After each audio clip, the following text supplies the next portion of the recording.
All right, very good evening. Musibi mutya 7 ne banyabo. Mujebali jemukoze onako olwalero. Nze Adam Kungu njagala baniriza ku the platform akawungeza kolunaku olwalero enaku zo mwezi 22 omwezi gwa 2 omwaka 2022. Nga bwe twabategeeza ku mikutu gyaffe gya social media onako olwalero mu studios tugaddwako one of the senior politicians mu ggwanga lya Uganda, former chairperson Gulu district, amukulembeze mu kibiina ekya Democratic Party, ye party president, ate nga abadde mu bifo ebyobukulembeze bingi mu ggwanga Uganda. Simulala Honorable Norbert Mao, ennaku zino atrendinga nnyo ku mikutu okusingira ddala ogwa Twitter ne ku mikutu gy'amawulire egy'enjawulo. Ensonga nnyingi zitugenda okubeera nga tutunuulira ezeekuusa naddala ku ebyo byazayogera ku mukutu gwe ogwa Twitter in the recent past, wamu n'ebyobufuzi generally nga bwe bitambula mu ggwanga nakusingira ddala ku ludda oluvuganya government. Studios yatuuse dda kkiriza asooka akulamuseeko tubeere nga tutandikirawo. Honorable Sebo, twesimye okubaako naawe nate akawungezi koonako olwaleero. Abatwegaseko ku Baba TV balamusiza nnyo naawe Mwami Kungu nasazeewo mu kifo ky'okubeera ku Zoom neme kunyiiza ise bantu nzijje wano live mbeere mu studio aleme kusazaamu ekyapa kyange ekyekibanja kye ekiri edinda naye buli lwenzijja wano mbeera musanyufu. Webale kuweereza. Webale kujja. Well, Honorable Mao, tutandike buterevu. Oli mukulembeze wa kibiina ekisinga ndowooza obukulu mu ggwanga lya Uganda ekya Democratic Party. Abamu bagamba ekisinga n'obugumiikiriza. Well, Honorable Mao, oli ku record njagala tutandikire ku Twitter emu oba ku tweet emu gye wateeka ku mukutu gwo ogwa Twitter. Wayogera ku kikompola ng'ogamba nti tokasukanga kikompola ng'oli mu lyato kubanga kisobola okubackfiringa abantu abali mu lyato ne babbira ne bafa. That's the loose translation of your tweet. Now, in the last few days, Honorable Norbert Mao, you seem to be sending missiles yourself. Osindika ebikompola eri bannabyabufuzi ab'enjawulo bwe muli ku oluvuganya government. Please tell us about that. Mwami Kungu, my missiles are not misguided. Missiles zange ziri guided. Ndowooza ekyo nakyogera kubanga nzikiririza nnyo mu kubeera organized. Tusalewo oba twagala kunyiiza bunyiiza President Museveni oba kumufulumya. Oba tuli ku bya kumunyiiza waliwo abasobola n'okutusinga okumunyiiza. Ekyokubiri, w'ofulumya omukulembeze olina okubeera n'entegeka ng'olaga ki ekiddako. Buli revolution oba nkyukakyuka yonna erina okwesigama ku bigendererwa. Ekisooka okutegeera nti waliwo omuntu abeerawo. Kati nga President Museveni yavuga system eno naye ye system. Ekyokubiri, olina okutegeera system gy'azimbye okumubeezaawo. System eyo erina emirandira. Ekyokusatu, omuntu azimbye system enyigiriza abantu ateekawo embeera, eyo embeera mu luzungu twandigiise mindset. Kwegamba bannayuganda kati bali ku mindset egamba nti akalulu tekakola. Akalulu kabeera kakutuusa mukolo. Ekyokubiri, amagye ge gali mu buyinza. Bannabyabufuzi bali mu ofiisi naye amagye ge galina power. Mindset eyokusatu nti Uganda tejja kulaba nkyukakyuka awatali kuyiwa musaayi. N'olwekyo olina okubeera ne plan, kyekisooka. N'olwekyo nze okwogera nti totulisa misairi ng'oli mu kaato, olina kubeera ne surface ngumu, olina kubeera ne plan, ate otegeere nti eno struggle abantu abaliwo si ffe twagitandika. Kati nga nze akulembera Democratic Party kimanyi bulungi nti ekibiina si kyange, sinze nakitandika, okwawukanako n'ebibiina ebirala. Well, tujja kujja eyo, but honorable, bw'otunulira tweet zo z'okola mu nnaku wiiki n'ennaku ntono nnyo emabega, you seem to be very angry. Olabika ng'olina obusungu, oli munyiivu eri bakulembeze banno bwe muli ku oluvuganya government. What is happening really in the opposition? I do believe that anybody who loves Uganda must be very, very upset by the lack of seriousness. If we are serious, tulina okusookera ddala tutegeere nti buli omu awe munne ekitiibwa. Tukaanye wajje tulaga. Tuleme kulwanirira bifo nti who plays which role. Tukaanye ku kintu kye bayita the goal. Sikkiriza nti ndi munyiivu. Kubanga okunyiiga kitegeeza nti oluzinze control. Omanyi obusungu bukuleetera okuva mu mbeera. Siri munyiivu, naye ndaba nga okusookera ddala ng'omuntu abantu bamanyidde nnyo, naddala bano abaakayingira ebyobufuzi, bano abalowooza nti ebyobufuzi kazannyo, bampayiriza, banvumye, bampisa amannya. N'olwekyo kyenkola kuleeta discipline na kutereeza. Ffe abasoma Bayibuli tukimanyi nti ne Yesu naye yava mu mbeera lwe yalaba nga ennyumba ya kitaawe esaanidde ekitiibwa nga efuuse ennyumba ya busuubuzi. Okay. N'olwekyo naffe tetuyinza kukkiriza abantu abatategeera na nsonga ki ereetera abantu okuyingira byabufuzi. Kujjako nti oyingira ebyobufuzi guba mulimo ofuna omusaala. Ffe abamu twaliko mu bifo ebyo ne tubivaamu nga tweyagalidde, tewali yatuwangula. N'olwekyo ogamba nti ndi munyiivu, that is not accurate. Okay. I'm just passionate about some things. Tujja, we shall still come back to that. But again, honorable, abamu ku bantu bano naddala abaali bammemba b'ekibiina kyo bagamba okulembedde ekibiina naye olemereddwa okukiwa direction entuufu gye kirina okubeera nga kigendamu, era basinga bakigerageranya ku kalulu ke twakavaamu. Mwina abaka ba parliament mwenda bokka we twogerera.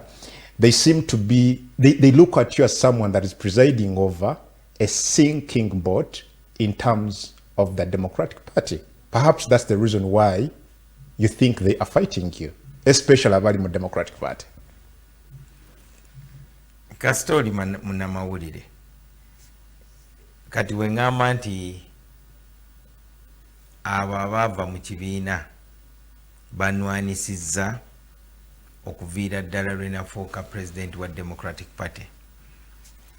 Osobola ogamba nti omukulembeze munafu, naye abeereko munafu ng'omuwagidde n'amaanyi go gonna.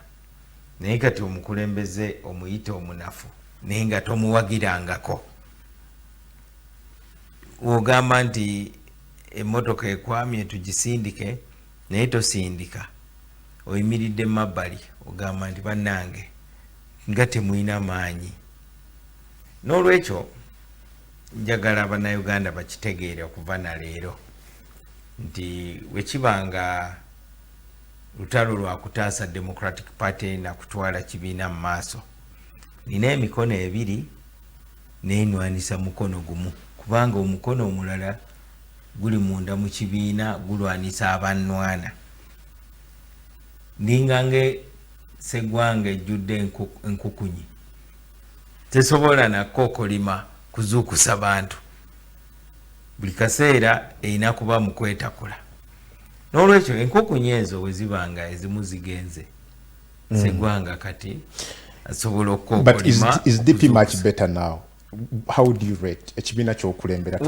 Woba ojjajinga waliwo kye bayita base. Kati no kankuwa ekifaananyi kyennyini. Najja okulembera DP nga tetulina district chairperson n'omu. Of course twalina the mayor, the late Sebana Kizito ne Sebagala, but mu districts nze nasooka okubeera LC5 chairperson mu DP.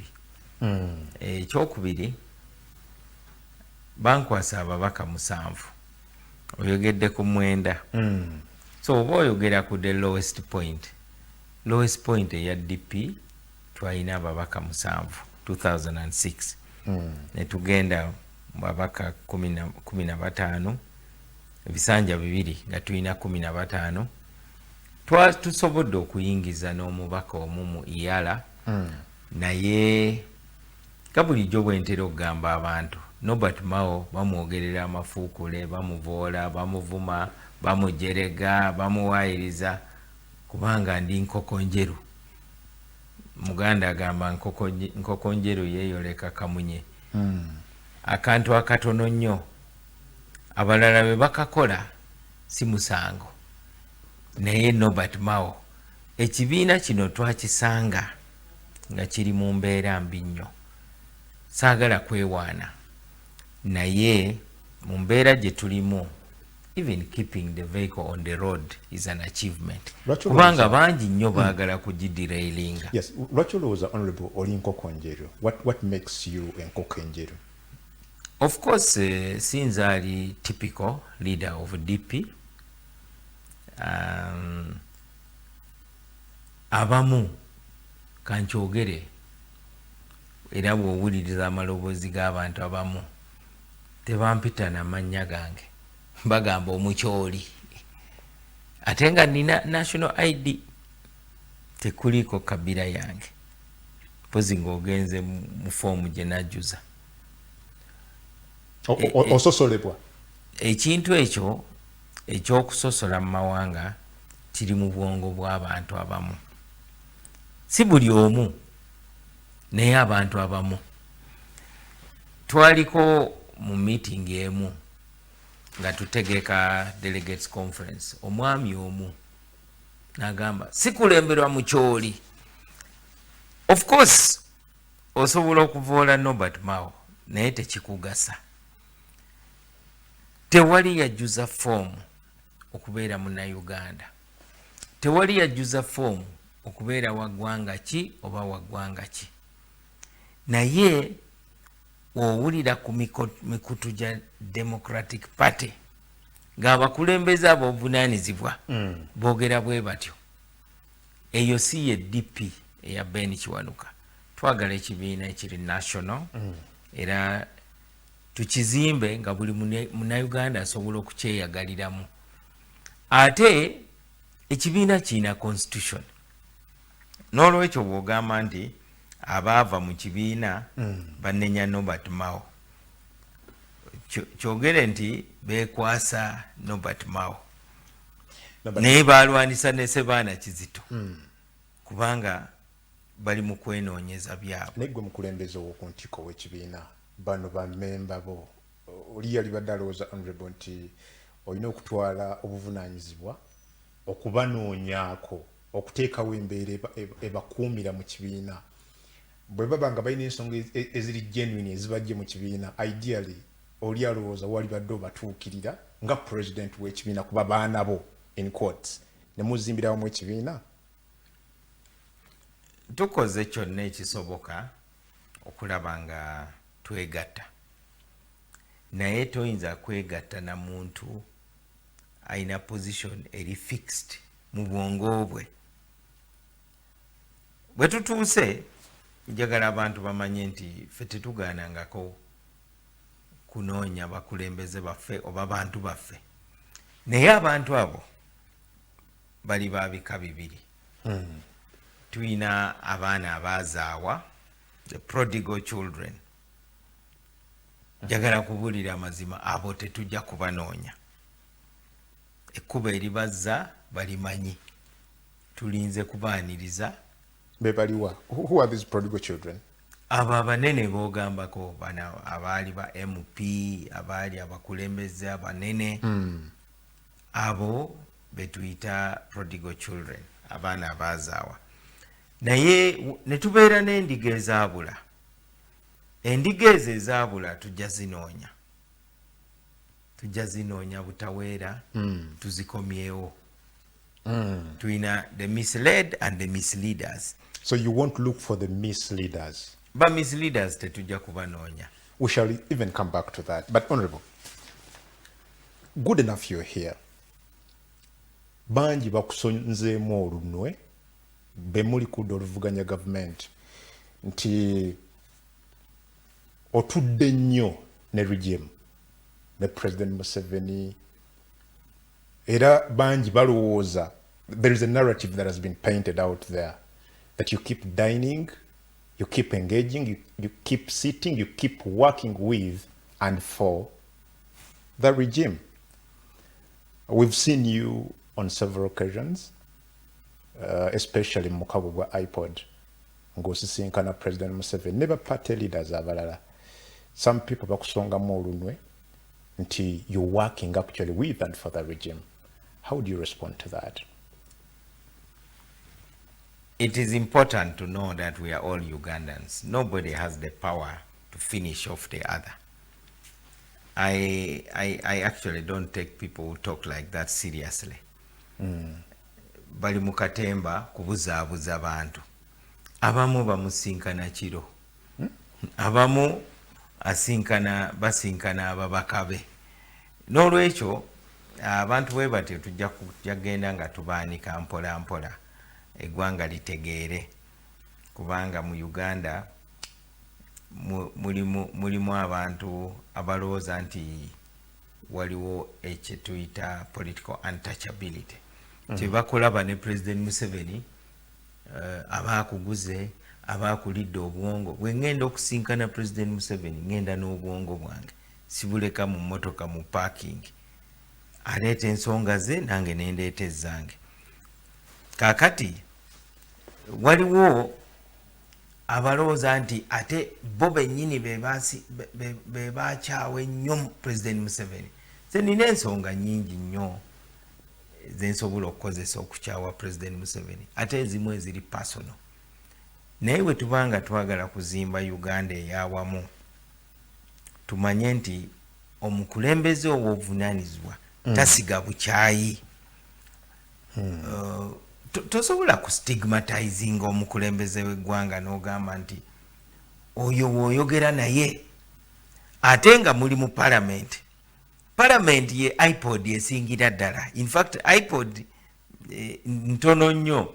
Parliament ate ye iPod yennyini ereeta abakulembeze bonna. Mpozi okujjako nga bwe tugamba nti yo parliament bo bagiraba nga yanjawulo, naye nga parliament nayo platform ya kwogeraganya.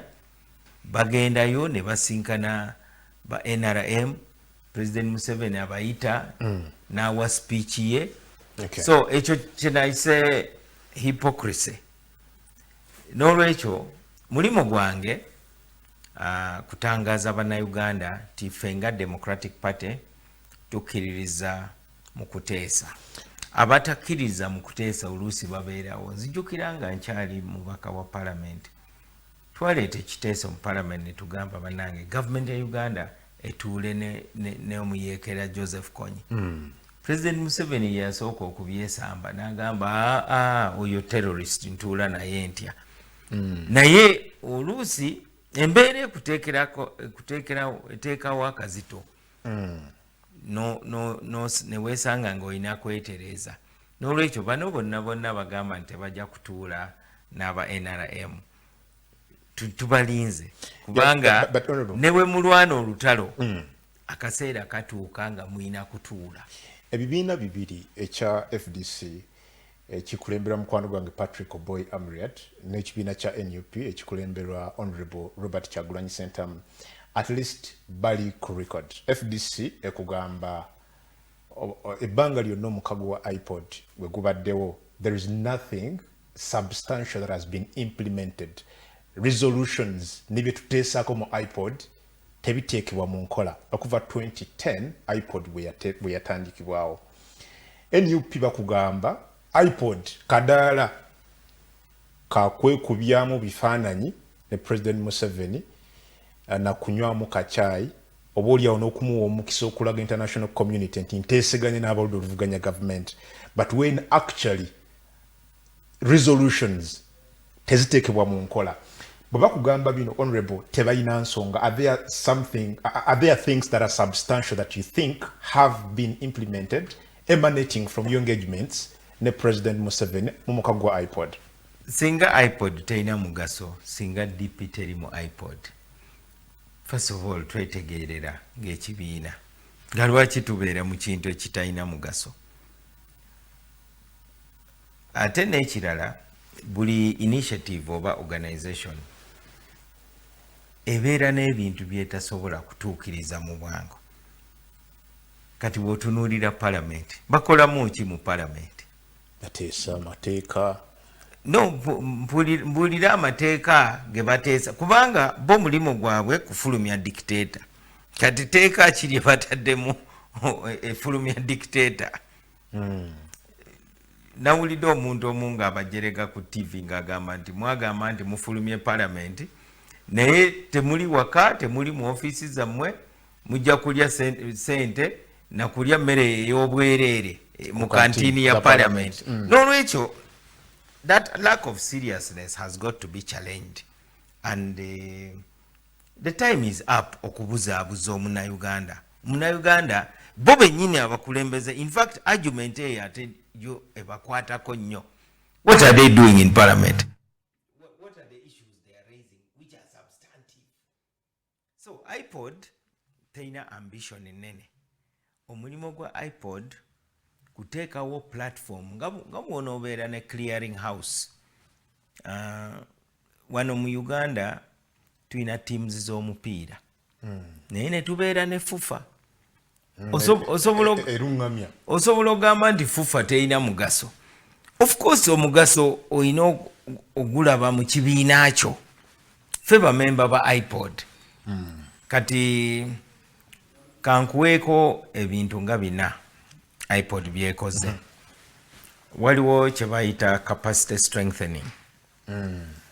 Buli kibiina kyasobola okufuna obuyambi okutegeka secretariat, ne batraininga ba accountants, ne babeera n'obusobozi oguteekawo alternative policies. Oba ebibiina ebirala sente ezo baaziteekawa, naye ffe nga Democratic Party twasobola okufulumya alternative policies.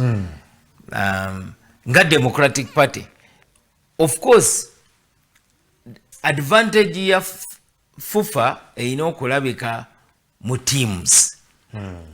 Advantage ya iPod erina okulabika mu bibiina byennyini nga bamemba ba iPod. Ate ne political hygiene, twetaaga political hygiene. N'olwekyo bano abavoola iPod, in fact be balemesa iPod kubanga bateeka mu bwongo bw'Abannayuganda nti katutunke tewali kuteesa. iPod ye yateesa ku sente ebibiina bye bifuna. Mulowooza kiri coincidental nti iPod yatandikibwa mu 2010 and that is also the same year that funding of political parties started. Ate nga kyali mu constitution, but it was never activated. So iPod advocated for that. Juzi Parliament yayisa budget ya bilioni 10 okuyamba ebibiina ababaka mu Parliament. Naye oluvannyuma iPod yatuula negamba nti tulina okuziyiza ekirwadde ky'abantu abava ebweru okuyingira mu nsonga z'ebibiina nga bakozesa sente ze bayina. Ne tukaanya nti gavumenti erina okwongeza sente. Ate ffe abaali ku front y'oku advocatingira ekintu ekyo, ate ffe tulina ababaka abatono, ate tufuna sente ntono. Kati bano abafuna ennyingi tebeebaza na kwebaza, ate bagamba nti ezo sente tezaava mu iPod. Kati no nkubuulire mwami Kungu, ekiteeso ekyajja ekya supplementary budget, ekintu kyali clear ng'ekiwandiiko gye kiri. 35 billion supplementary budget support to political parties under iPod. Saawulirako omubaka n'omu raising a motion nagamba nti ekintu ekyo ekya iPod mukisangulewo, tekiriwo. Beeyanza sente era bali mu kuzikozesa beeyagala. Kasukwe nkuwumuze mu Honorable. Okyali ku Baba TV. Nze Adam Kungu, Honorable Norbert Mao, President General Democratic Party. Gwe nina akawungeezi k'olunaku olwaleero. Message ziyita ku 0756-0M2505. Omaaso awo nja kuwa omukisa oyogereko ne Chairman Mao. Naye nga tugenda okuwummulako bwe tukomawo, Honorable Mao ali quoted by some sources nga yayogera ebigambo bino kati Dr. Kizza Besigye at some point yalina secret talks ne President Museveni nti yali asisinkana President Yoweri Museveni mu kyama. Ekyokubiri nti ekibiina kya National Unity Platform Honorable Mao yakiyita fake, it's a fake party that should be deregistered. Why is it so? Bwe tukomawo bwe tutandikira.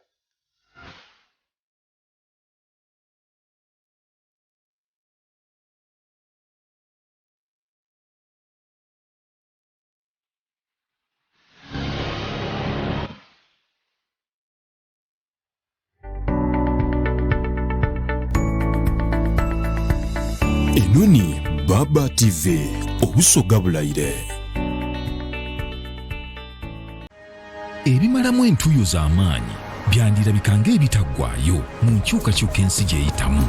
Eky'omukisa omulungi ebiruubirirwa byo kati bisobola okutuukibwako ne pikipiki eyitibwa ASAC. Mu mitendera 3 gyokka ng'osibyeko n'omuwendo ogusooka kijja kukwanguyira nnyo okwefunira pikipiki ey'ekirooto kyo. Weetegekera ebiseera bye eby'omu maaso ng'omanyi nti obugagga bwa famire yo buli mu mikono gyo. ASAC, finance for the mobile generation.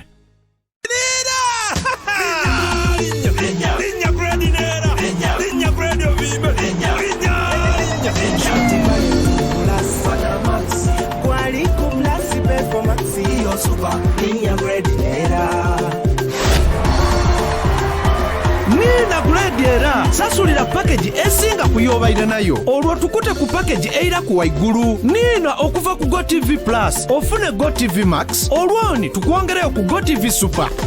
GoTV erungamizibwa ekitongole kya UCC.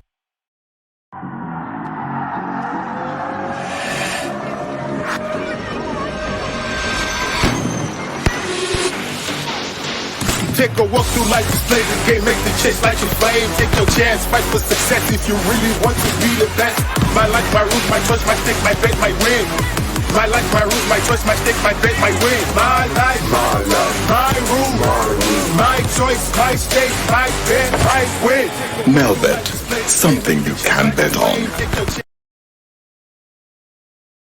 Everyone deserves more, which is why MTN Momo is giving you more Senki points on your MTN Momo withdrawals at Agent Vacation. Get 150 Senki points for every 1,000 shillings spent in withdrawal fees. More Senki points means you get more free minutes, more free MBs, more free SMSs, and more free Momo Pay shopping.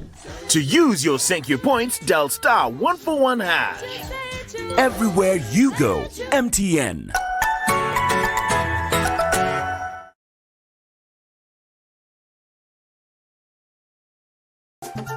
Oidwa oyinza okwagana abaana bo nga babulire mu supermarket tolowooza ino ekyokwira mu kyangu ng'abakulu boonabenda ebintu ebitegekeibwa abakugu eby'omutindo nga biri fresh ate nga biwooma loza ku Sam's Crisps. Sam's Crisps aidirambika eby'endawulo okuli ennim, ebibala, salt and vinegar, kamulali, enaana ediwooma n'ebindi kamaala ate ng'osobola okubyagana ku idduuka erikuli okumpi oba mu supermarket. Sam's loza ku kyendawulo. Uganda mwena banange bamutamalya ki MC Portable Guy naye olaba nkuyise tuukako ku Tamaland Sons Enatete Business Solutions olaba ebintu eby'omulembe restaurants eby'omu nnyumba eby'omu saluuni eby'omu ofiisi bagula ebikozeeko bagula ebipya ate batunda Tamala omutuufu ali Natete mwabava ejjinja Uganda Busia basange emukono branch yaabwe ate mwabe Kampala n'ebitundu ebyetoololewo Enatete wogenda okusanga ebintu eby'omulembe Tamaland Sons mwe musinga yitayo ku muga gw'eby'omu nnyumba ayagala okumanya ebisingawo bakusimu zaabwe 0750 666 866 778 Tamaland Sons nalo Mama Sam abaana bali bweru banoonya bayola ssente bazimbye amayumba bavuga amamotoka gw'olobedde ku buloka ndeka ebyabweru nabivaako ntambudde amakampuni bantutte eno bantutte simanyiwa baani banzibye bubbi n'ekibanja twakitunda n'ebijja tubale tugenda bitunda Bamasabandi Sons Property Consultants beba #1 jobs agents mu Uganda bakuyambako ogoba ku passport mu nnaku 3 oba ogifunye olwo ne bakuyunga ku kampuni ezakkirizibwa okutwala abantu mu nsi ezakkirizibwa omusala guva ku mitwalo 9 paka ku miliyoni 2.2 basange ku Kihondwa Plaza ekawempe ku 5 okulinaana amafuta essimu noti 75 355 oba noti 7 noti 36 yange nze ngamba ngeri gye nkufulidde omulimu oba tata Samu yetu musaleeyo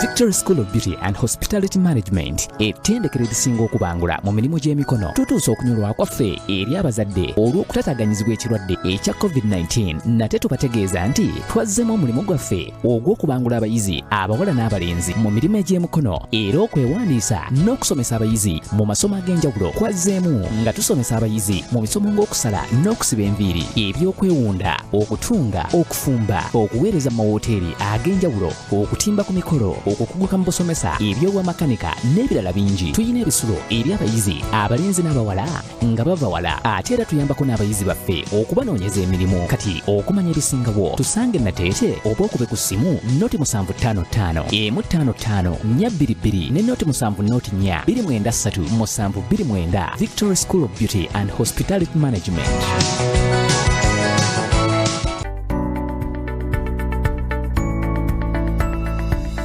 Enoni Baba TV obusoga bulayire.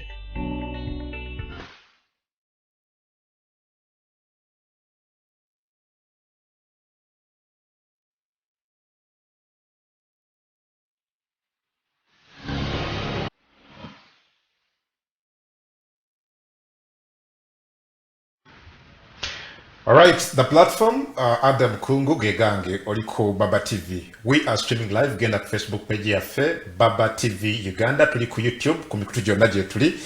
Tuli ku digital platforms zonna, DSTV, GoTV, StarTimes, Azam, zonna zosobola okulowoozaako gye tuli, ayina yo TV channels ku simu yo, n'emikutu gyonna genda gya kuba otulaba era ng'oteesa naffe.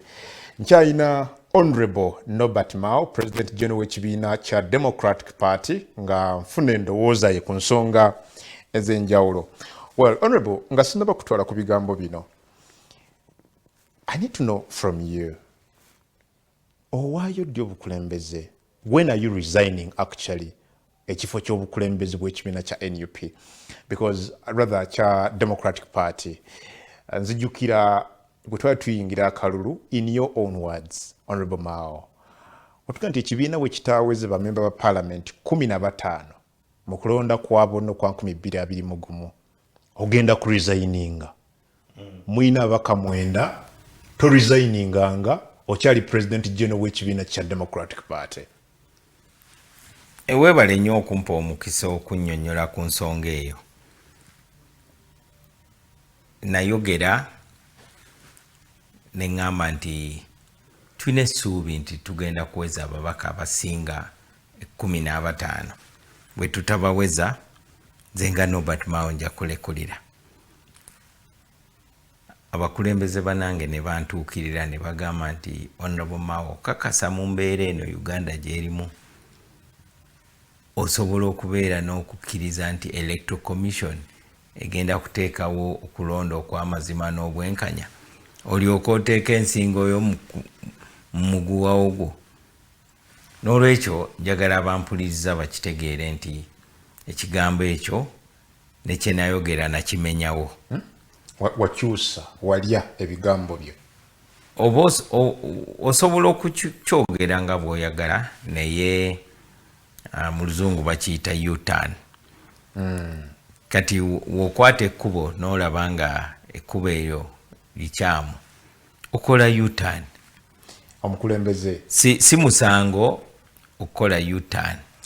In fact oluusi U-turn eyamba nnyo okujjako nga mwabambuuza ebibuuzo ebyo mukkiriza nti okulonda kwali kwa mazima n'obwenkanya n'olwekyo DP kibiina kinafu nnyo nga tekisobola kuweza ababaka 15. DP si kibiina kinafu, twandiwezeza ababaka bangi naye bangi bababba.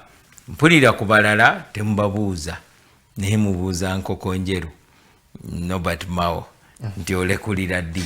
Because look at this, Honorable. Kyogera kiku integrity yo.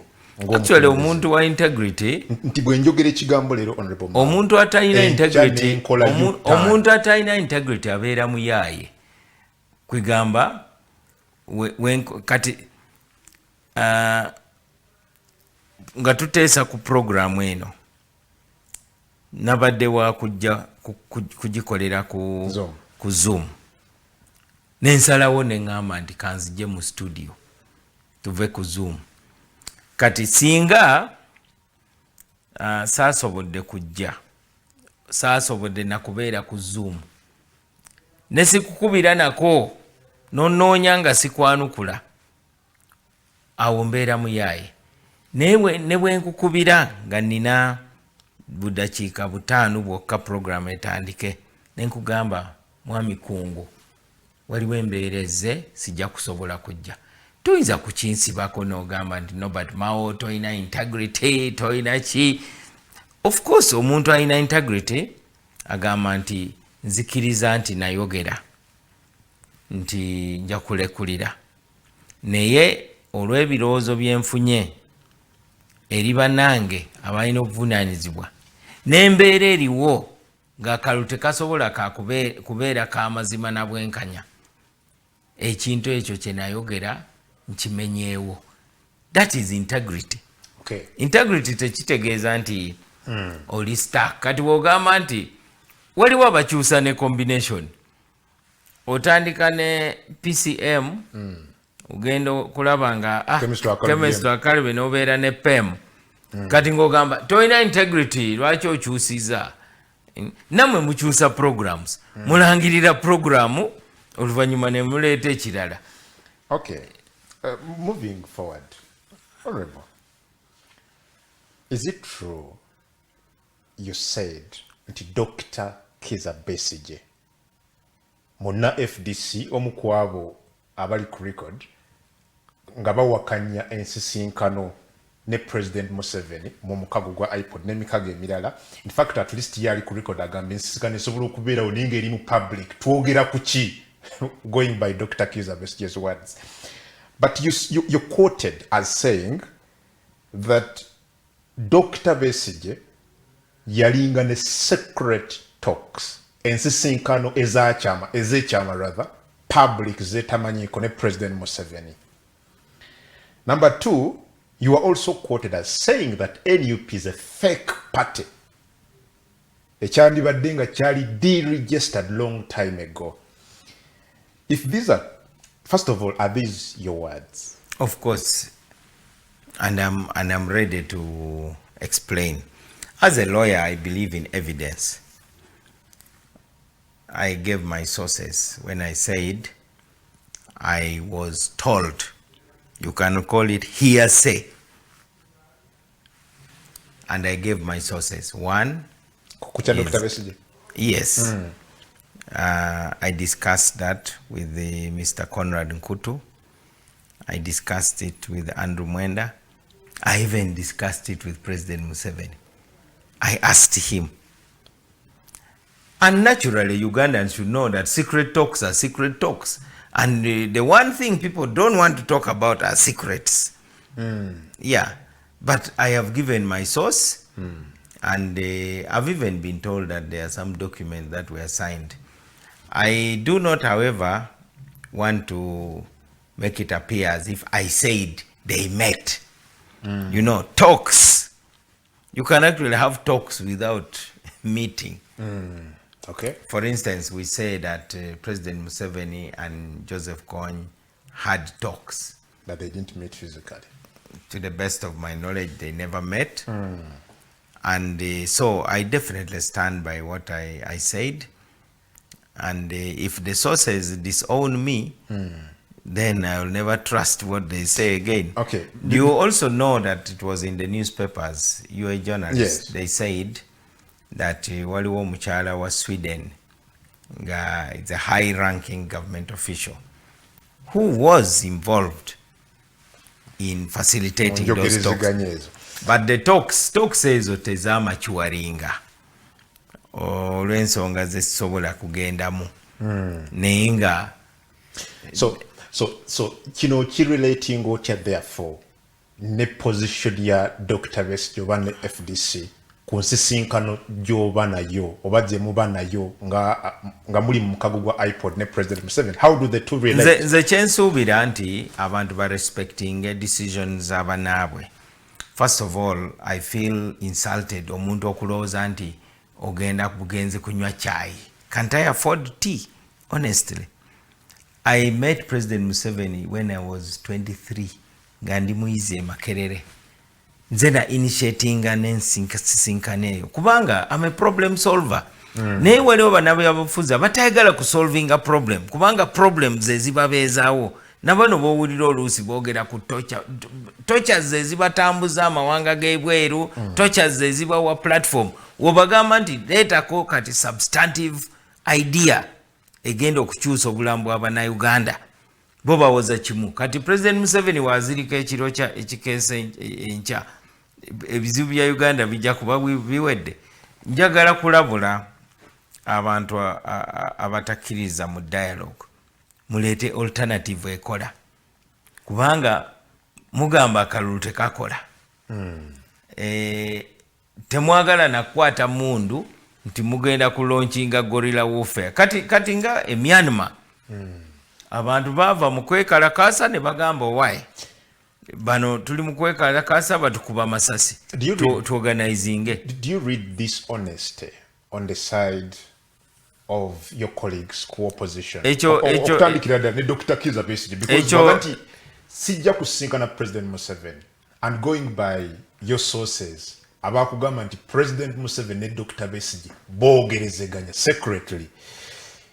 Do you summarily say that that is dishonest on their part? Yes, and hypocrisy, because posing otya abawagizi bo. Omanyi okubeera omukulembeze ogulina kubeera ne courage. Secret stocks tezitandise mu Uganda. Ba Mandela ne apartheid regime bayina secret talks for many years nga boogeraganya. Naye nga position ya ANC yali yakulaba nti tetujja kulabika nga abasazeewo okusinkana apartheid regime y'abakaburu abatunyigiriza. Era olumu delegation ya ANC yagenda okulaba Nelson Mandela nga bamugyeyo wali mu Robben Island nga bamuleese mu kkomera ku mainland. naye ekkomera lirina fridge, sofa sets, ebitanda ebirungi, air conditioner. Mandela ayambadde suuti, ayina n'omukozi, ne bagamba bannange ono atuliddemu olukwe. Nelson Mandela n'agamba struggles ze-evolvinga naye nga objectives zisigala. At the end of the day okutuula wansi n'omuntu gw'oyita omulabewo ekisinga si musango. Okay. So nga Democratic Party tukkiriza mu kuteesa ate tuli bakulembeze. Tetuyinza kubeera mu klasi ey'abakulembeze abalowooza nti betukulembera ate batukulembere. National Unity Platform kibiina kya byabufuzi ekiri registered mu ggwanga era kyatuukiriza emisoso gyonna egyetaagisibwa y'ensonga lwaki kibiina weekiri era kyavuganya n'okuvuganya ku ntebe y'obukulembeze bw'eggwanga n'ebifo ebirala member wa parliament ku local council n'ewalala. You regarded it as a fake political party and in your words oyagala kibeere deregistered. Why? Olw'ebigambo byange nasanyusa okulaba nga mukulembeze wa NUP alabiseeko ewa mwami Kibalama kubanga ekibiina kye baakitwala MOU ndooza wagirabye abo be baagabira ebifo tebali mu bifo ebyo kwegamba bw'oba tosobola kutuukiriza ebintu by'otaddeko omukono kati nga waliwo ebifo ebimu ebiriwo bye baatongooza. Ekirala ekibiina ekyo NUP erinnya baalikyusa mu 2019 certificate ya 2019 kubanga Electoral Commission simanyi na kye yakola kubanga wabairawo certificate of change of name resolution yo yaliwo kati abamu balowooza nti NUP yatandika mu 2020 nga balowooza nti bo bayingidde ekibiina kipya naye nga ekibiina erinnya baalifuna mu 2019 kati lwaki nkiyise fake nina obujulizi obulaga nti constitution eri on record eri fake kubanga constitution yennyini tebagikyusangako officially mu record za Electoral Commission. Electoral Commission ye regulator kati tebereza bwe tuteekawo company Mao and Kungu Limited kati ze nengenda secretly mu registry of companies nenzijjamu memorandum and articles nensonsekamu ebyange ebimpa obuyinza. That is what happened. Olowooza lwaki abanene abamu mu Electoral Commission babagoba mwami lwakojo n'abalala. So tutegeere nti bwe tubanga twagala amazima tumanye nti tulina okugumira amazima kubanga bano ababadde bamala gatulisa bomu Mao is a mall, Mao is a this. So NRM egadinga NUP ebeerewo kubanga NUP tegiwa headache especially where it matters. In fact yesinga n'okumasaginga NRM kati kubanga eteekawo embeera nti no government bagizoganya biki naye nga it is not substantive. Kyenvudde ngamba nti bali NRM eri on leave a long vacation nabo bakonfessinga bennyini olwokuba NUP ye leading opposition political party kati kubanga toyinza kubeera kibiina nga kyamalebe awatali substance. Awo batoyisiza lugaayo mu banno. Nagambye ebigambo byengenda okukozesa for the next 2 years are going to be tough words. So NUP kibiina kyamalebe. It should have been deregistered. Of course NRM is preserving it. Bali Bakibalama baatwala omusango nga baagala ekibiina kyabwe bakyeddize. Kakati ne kooti yennyini teyawulira musango ogwo. It was not hard on its merits. So the state government ina interest okulaba nga NUP ebeerawo. Otherwise the least that would have been done, buli mubaka wa NUP yandibadde afuuka independent. Yeah, that would have been the right thing to do, because the party they claim to represent does not exist. Okay, but again, even so, nabadde maze banga nkugobera ku mukutu gwo gwa Twitter. Bino byoyogera ebimu wabitadde ku mukutu gwo as evidence. And they have more. Actually, I only released 20%. Yeah, but again, why are they coming now? Is it a coincidence? Kubanga twabadde twakamala okulaba mutabani w'omukulembeze w'eggwanga, Lieutenant General Muhoozi Kainerugaba, omuduumizi w'eggye ery'oku ttaka, ng'akozesa omukutu gwe naye ogwa Twitter. And I want to quote him verbatim. Yagamba nti, my brother Norbert Mao is the most brilliant opposition leader in Uganda today. He has presidential skills. Literally translated as, Muganda mukuru wange Norbert Mao ye munnabyabufuzi ali ku oluvuganya government asinga okubeera tugamba omugezi brilliant mu Uganda olunaku olwaleero. Aina skills ez'okubeera omukulembeze w'eggwanga. Amala okwogera bino, and you begin, just days later, you begin unleashing the missiles. Was it by coincidence? Njagala abatuwuliriza n'abatulaba bakitegeere nti si gwe kusoose abantu ab'amannya okuwaana Norbert Mao.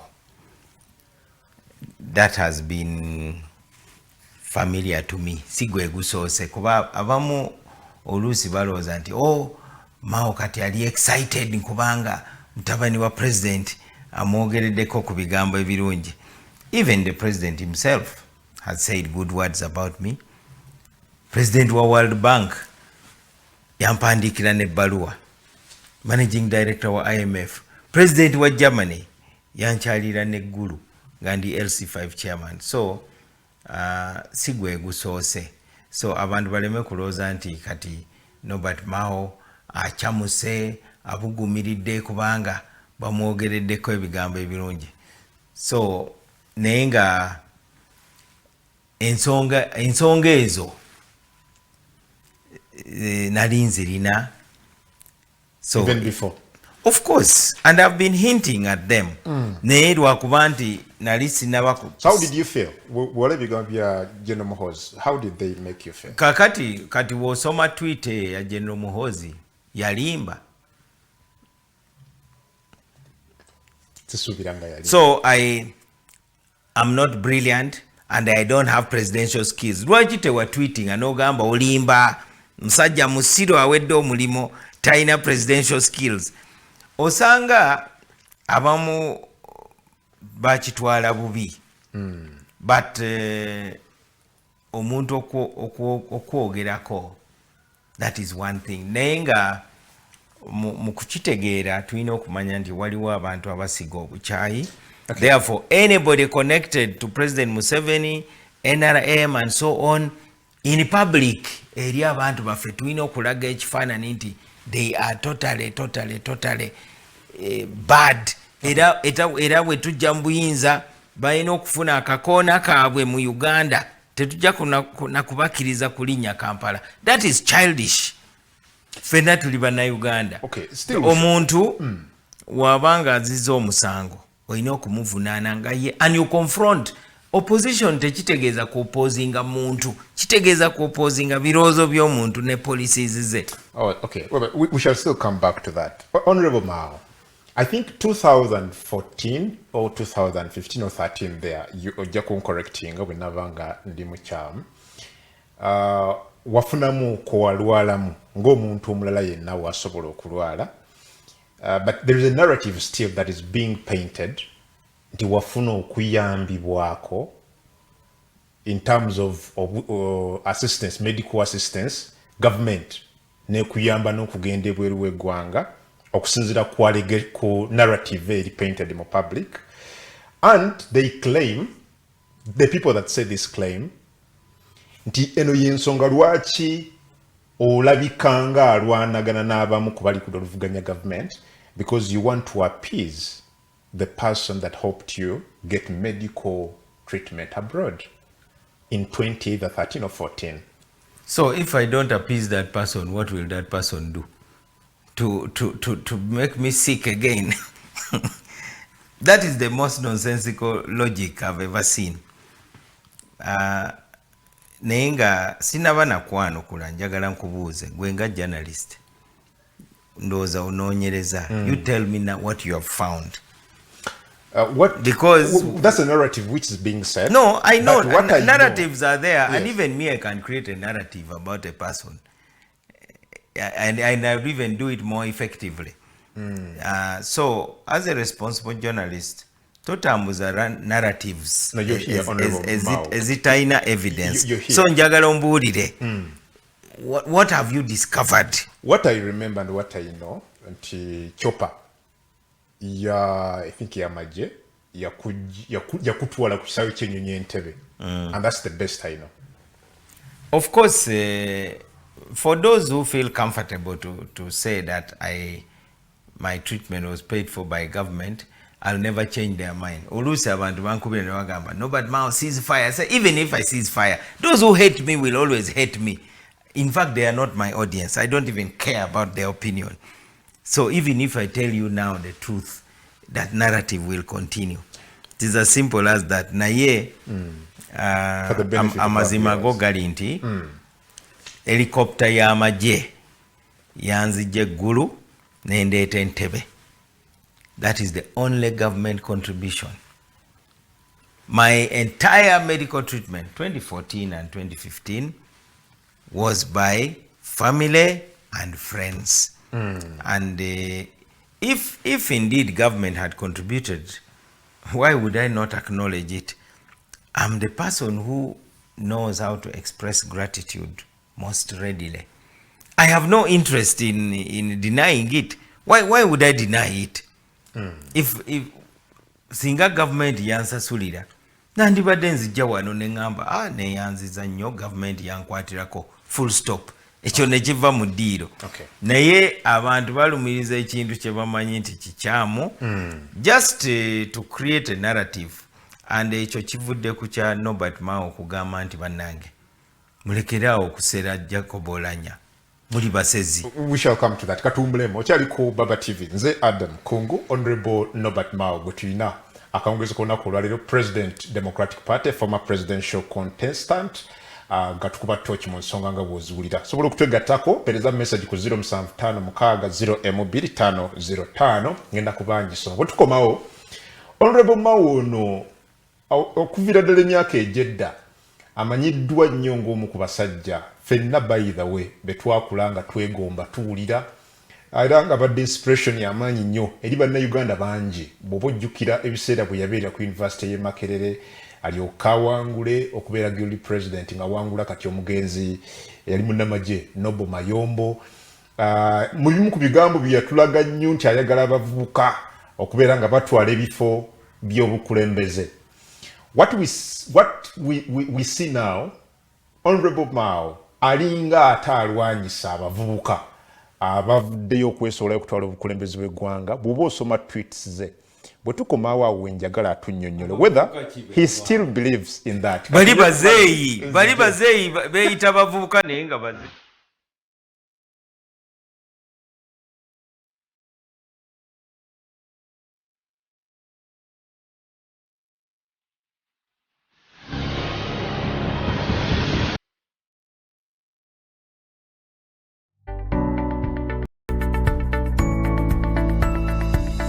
Enoni Baba TV obusoga bulayire. Amen. Boss, Lugalabi Mugobi. Gulu yakedde kusiba tayiru ekawungezi ne ziyiika ne muleka. Leero akedde kuzisiba. Kati mbadde nzigala ekinabiro bwe ne zingoberera. akozesa biki alina ekiveera tekiyawo tekitegeerekeka oba mulimu ki ebyo abantu bakyabikozesa basibisa Arapex Style Adhesive tiles ne zinywera Arapex Style Adhesive takyaliko kubaganya birowoozo buli ayagala okunyweza tiles ku kisenge oba wantu wonna gwakozesa ne UNBS yakonamu dastamp ng'omutindo kyekyo akolebwa Ziden Tile Center ku noti 753 noti 65 28. For the past years, the war against germs has only escalated. You know, now with COVID-19, I'll share a secret. Your number one protection against germs for you and your family is GM Protection Hand Sanitizer. GM Protection Hand Sanitizer kills 99% of germs instantly. It's available in all sizes, non-greasy, smooth and gentle on your hands. The GM Protection Hand Sanitizer gives you daily protection from germs. GM Protection Hand Sanitizer. Everyone deserves more, which is why MTN Momo is giving you more Senki points on your MTN Momo withdrawals at Agent Vacation. Get 150 Senki points for every 1,000 shillings spent in withdrawal fees. More Senki points means you get more free minutes, more free MBs, more free SMSs, and more free Momo Pay shopping. To use your Senki points, dial *141#. Everywhere you go, MTN.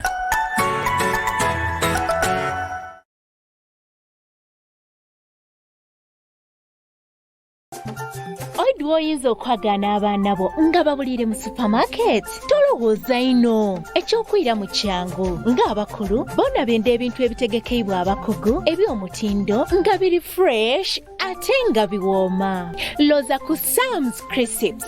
Sam's Crisps ayidirambika eby'endawulo okuli ennim, ebibala, salt and vinegar, kamulali, enaana ediwooma n'ebindi kamaala ate ng'osobola okubyagana ku idduuka erikuli okumpi oba mu supermarket. Sam's loza ku kyendawulo. Improve your stay-home mood with StarTimes Nyongeza. 7 premium channels added on Antenna Decoder Nova Bouquet at completely no extra cost. Simply make monthly subscription at 12,000 shillings and watch amazing series on Novella E, Star Life, TNT Africa, Nickelodeon and Classic Football on MUTV. For basic bouquet customers, simply make monthly subscription at 20,000 shillings and enjoy free upgrade to Classic Bouquet. StarTimes gives you the family entertainment you need at the most affordable subscription. Dial *286# to subscribe or change bouquet. StarTimes is with you no matter the situation.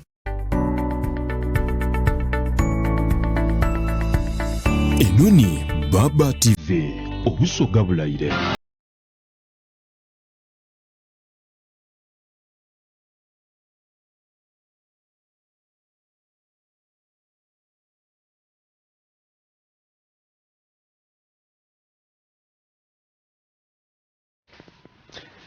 Welcome back. Adam Kungu gegaga program the platform kotuli webali kubera ngo kyatugubira muri banji abawereza message ku 0756 ne ku Facebook page ya FGM muri obaka nebuzo njya kubambisa mu maso kawo katono honorable asobolo kubera nga abanukula nayinga nina wano ASP Charles Twine ayogera police ya Uganda evinanyizibwa ku kunonyereza kubuzibwa emisango basiredi gambye good evening Kungu kwendi ngobera message mpanvu ko afande Twine nja kugiyitamu mu maasawo niyo maliriza ngogama as an independent thinker I truly cherish and admire Honorable Mao's tenacity and frugality and we implore him to keep rolling without tiring. ASP Charles Twine ayogera CID mu gwanga bwatyo bwakugambye. Well, Honorable, there is that narrative out there. Some people think you had, yes, actually it's true, you had, and you've publicly stated it, okiririza mbavubuka taking over leadership kuba kuze. Abamu ku bantu batunulira ebigambo by'owandika ku Twitter these days, some of them have actually come out to say that you seem to be fighting abavubuka be wakkiririzangamu before. Do you still have the same position? Nze ndooza obuvunaanyizibwa omuntu nga nze bw'ayina bwe bw'okutereeza abavubuka si kubalwana kati omuntu wakulaga nti lino lyekkuba ettuufu lyoba ogoberera oyo ate ye mukwano gwasingira ddala. N'olwekyo njagala abavubuka ba Uganda bakitegeere nti nze mukwano gwammwe, nze munywanyi wammwe, kubanga bakkiririzaamu. Nange nali muvubuka, siringa bano abamu abagenda mu byobufuzi kufuna retirement packages na kufuna pension. Nze natandika ebyobufuzi nga nina emyaka 22 nga secretary wa mass mobilization e Makerere, Mitchell Hall Village. Waliwo ekibiina kati ng'ekya NUP kyebrandinze nti kyabavubuka. Naturally nze nasookera ddala okuwandiika article mu 2017 nga Honorable Kyagulanyi bakamulonda okukiikirira Kyadondo East. Nentegeeza eggwanga nti okusinziira ku byendaba ng'omuntu omukulu, Honorable Kyagulanyi alina potential kubanga ali representative. N'olwekyo ate siyinza kudda awo nentandika okulwana abavubuka, naye omuntu w'okunga abavubuka ate n'otandika kuba misleadinga ng'obagamba nti tuzoganye abazeeyi, ng'ogamba nti bali abalala tebalina mugaso, ffe tusoose. Nammwe muli kadiwa. First and foremost, it is a national process.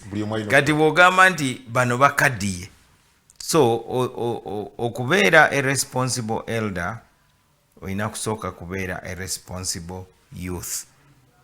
Naye ebigambo byange byonna tebikubye bavubuka. Naye mbalabula muve ku mikutu ja WhatsApp, Facebook ne Twitter, muve mu kuvuma abantu. Ate mumanye nti internet erina footprints. Enkya bino ebyobufuzi bijja kuba biwedde. Ng'ogenze ku interview onoonya omulimo nga bakugirayo posts zo nga bagamba nti wali onywedde biki ng'owandiika bino. Ne weefiiriza bano abakuwaga tebajja kubeerawo, ng'ojja kuba okirimu wekka. Okay, but again, Honorable, bw'oba okyakkiririza mu bavubuka nga bw'oyogedde. Nange ndi taata w'abaana, abaana bange bavubuka. Era okyakkiriza nti basobola okutwala obukulembeze. Abavubuka tubeetaaga. Kakati tunuulira abasinga mu poliisi, abo bavubuka. Abasinga mu magye, abo bavubuka. Abayizi bonna mu universities bavubuka. Aba boda bavubuka. Naye okubeera omuvubuka ow'obuvunaanyizibwa balina kutegeka. You need to be prepared. Okay. Let's look at abamu ku bavubuka bagamba nti bw'ovaayo mu bigambo byo still n'ogamba NUP is a Kiwan opposition political party. Kiwan. Era n'ogamba Mwami Robert Kyagulanyi Ssentamu is a hypocrite. He is a liar. Is this the same Kyagulanyi gw'oyogeddeko gwayogerako mu 2017 eyina potential? Tewaliwo contradiction. Ekyo kyali kwegamba olina okugyayo context. Ebyo ebigambo byali ku sente za iPod. Kakati bw'ofuna sente za iPod ne weegaana, enkya iPod egenda kugaba motoka nga bawandiiseko donated by iPod. Tujja kulaba engeri gye bazeegaana. Tebazifunye? N'okuzirinya. So tulina okwewala nnyo hypocrisy ow'engeri eyo. First of all, esente ezo za muwi wa musolo. Naye nga arrangement eri under iPod. It is in black and white. Newe weegaana otya. In fact, they may need a seminar engeri gye balina okukozesa sente za iPod, otherwise they will get into a lot of trouble with the Auditor General. Sente ezo si za masape. Ne ba members baabwe bennyini, by the way, inbox zange zijjudde messages z'okwebaza nga messages ziva mu NUP n'abanene abamu aba NUP ne bagamba nti bannange nga baatutwala nga tetulaba documents zino tetuzirabangako. Bana abasinga constitution ya NUP tebagirabangako mu bulamu bwabwe. So kati nze mukwano gwabwe okuleeta transparency mu byabufuzi. Okay, for record purposes, Honorable, do you stand by your words that NUP is a Chiwanyi political party? I have given you the evidence that they went and removed the heart of the constitution and put a fake one, and that is why it's fake.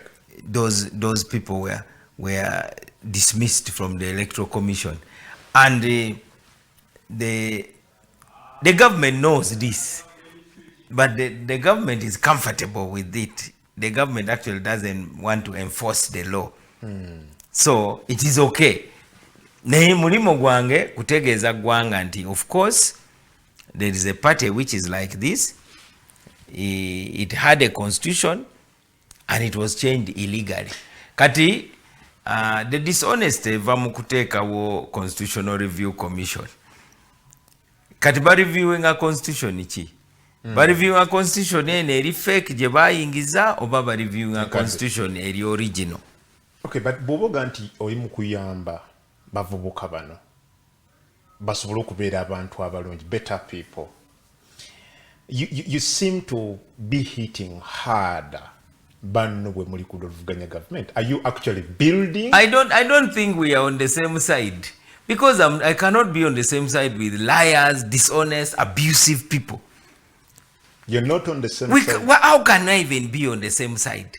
They are on their own side to deceive Ugandans. Abannayuganda abaagala enkyukakyuka, abaagala emirembe, abaagala obwesimbu bali buli wamu. Era wogamba nti abagenda mu Gehenna ojja kusangamu abasiraamu, abakatuliki, abakristaayo bajja kubeera mu Gehenna. N'abagenda mu ggulu ojja kusangayo abakatuliki, Bahayi n'abalala bonna bajja genda mu ggulu. N'olwekyo kino ekyokugamba nti okubeera mu opposition kitegeeza nti oli superior. Ekyo kya bulimba. Superiority erina okulabika mu ideas zo. Just okubeera mbu oli mu politics za victimhood. Kwegamba gwe chief mona. Toyina nakyokola naye kasa wabeerawo obuzibu okwata ku mutwe n'okuba omulanga. Abanne bagamba nti kino ekintu bambi nga kimulumye. But you are basically doing nothing. Afterwards you go to your house, a big house, you eat well, your children are going to good schools, and then you tell others, bana tuchikubye. Muchikubye mutya. If you really care about people, oyina okumanya nti there are good people in every political party. Ebigambo bizimba byongera kusana. Bizimba Uganda. And Uganda actually may not need me even. But you Twitter byotekako honorable. Bizimba bye bigambo byennyini ebizimba Uganda. Kubanga bana abantu bagobya abantu ku social media. Buli ayogera toyina kyo tugamba bakuvuma bakuwayiriza buli kimu. So somebody had to take them on. And that's why mbawadde emyaka 2 tutwalagane. Ogenda kumala emyaka 2 ng'olwanagana n'abafere n'abalimba abawayiriza, and I'll be telling the truth. Ekyenjawulo bo bajja kuba boogera bulimba nenze nga boogerera amazima. Wayise one man is army? Ejje ly'omuntu omu. Kati sikyali one man kati. Tufuuse bangi kubanga inbox yange ejjuddemu abanupa abagamba banaye we are being suffocated. Tufa obutujju bwa social media batocharinza abantu mentally. Twogera ku physical torture naye waliwo mental torture. Omuntu no posting ebintu byo toyina byotugamba okolerera ani. And in fact kati maze okuleeta evidence that NUP yesinga okukolera NRM. Bajagala nyo, otherwise they would have deregistered it long ago. NUP ekolera NRM. Yes. Yeah, but twawuliddeko FDC yavaayo mabega kaawe yagala ku mediatinga wakati wo ne NUP so you can cease fire. No, ebya cease fire teliriwo. First and foremost abagamba nti bagenda ku mediatinga nabo bali mu kuwandula fire. Nalabye honorable Semujungana omwogezi w'ekibiina ekibiina ekigambye nti kigenda ku mediatinga naye atuwandulira omuliro. So FDC is not qualified to mediate. But would you consider? No, not FDC. Maybe I can listen to other groups. They don't even have to be politicians. So kati tugenda kutuuka. But as starter, as a father figure, can't you sit and say, okay, maybe it's time I seized the fire? No, why seize the fire? They are enjoying it. Apparently, they're enjoying it. So let's first of all do what they call mutually assured destruction. That is what they need. So paka webategeera nti tekibagasa to call Mao this and that, because first of all it does not remove Norbert Mao's record. It may inconvenience him. But now the information which we are unleashing has totally exposed them as a bogus group which is not taking Uganda anywhere. They are a bunch of con men, in fact. Katunyo kumazi tujje tufune ku bantu Baba TV nze Adam Kungu mwenva mukumula ko teekateeka essimu yo ogenda kwogerako ne Honorable Mao tova.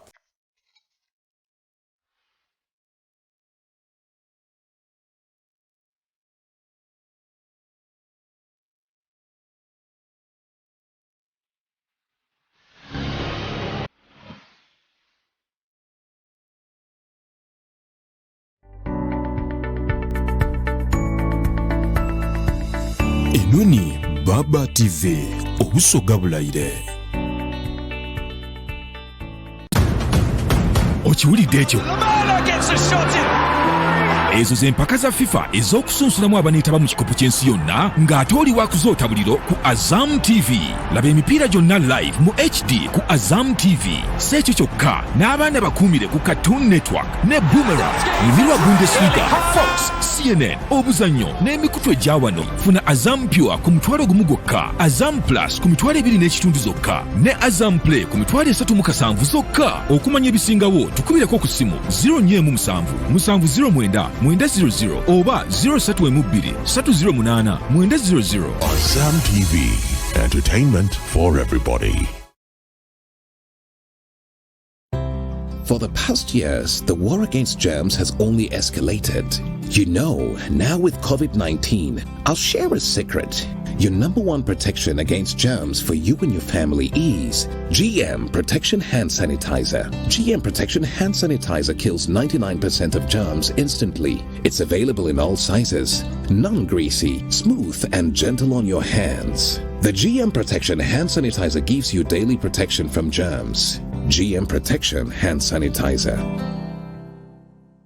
I'm growing up, I'm growing into every moment. Thanks, Mom. Nurture the moment with Minute Maid Delight, now available in apple flavor in the 400ml ready-to-drink pack.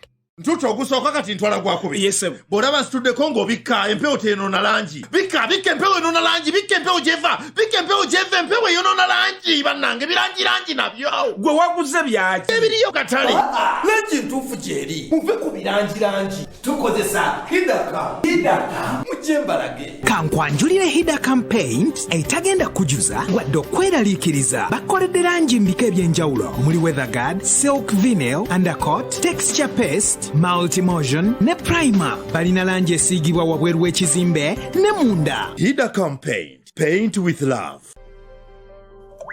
Today we can't trust sources of water anymore. Confidence has gone due to human activities. The same human activities introduce well-mechanized machines which purify water. I bring to you Nile purified drinking water, deep from underground, tasty, well-purified and confidently packaged. Nile purified drinking water. Let's drink the new. For bookings, call 075 47 47 727. Nile purified drinking water, refreshingly pure.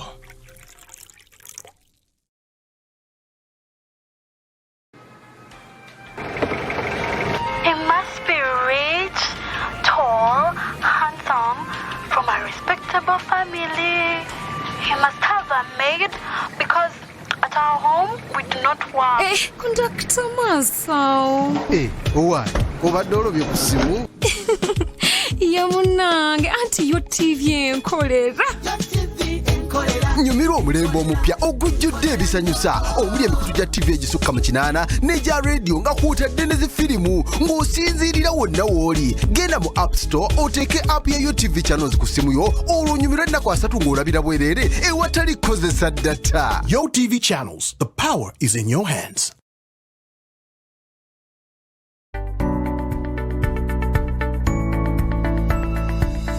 Enoni Baba TV obusoga bulayire.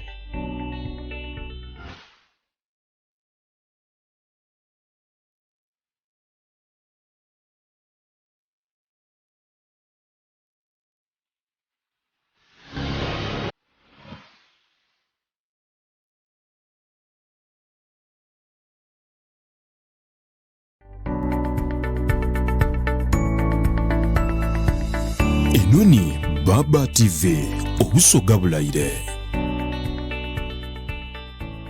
Sometimes you just know that something ain't going good. You say to yourself, this ain't working for me.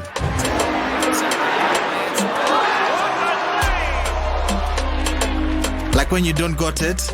Yeah, man, I mean, being smart means knowing when to stop. Know your limits. So like knowing when to stop? Yeah, makes sense. If it's not fun, choose to stop. This advertisement is brought to you by Bet Power. Konjira ya Nile Avenue woido kwagala ekifo ekyomulembe ng'eno ni Bucks Motel yido numirwa empereza yeffe ey'omulembe awazira kintu kyona kyona kikumala ku mirembe kuno kwotembere ey'obwire endikaikamo so nga iwayenda ebyokunywa eby'endawulo tulina byo mu ibala lyaife ate nga liboneka bulungi mu restaurant munoida kwagana mwemere mu bika byona byona omuli African ne international dishes bw'ojjaku mu bisulo byaife bino biri self-contained ate nga bya kikungu omuli double ne single bedrooms mu kibuga Idinda ku Bucks Motel wonka okwagana conference hall etyamya omuwendo gw'abantu boonabona takuna buli kika kya mukolo oba akabaga otalinga wandi. Bucks Motel eyaganibwa ku Nile Avenue mu kibuga Idinda yidda wano wonka osanukire walala n'omutima gwo iwayenda okubukinga kuba ku noti 7 noti 4 ndala 59 noti 87 kino n'ekifo kyonka.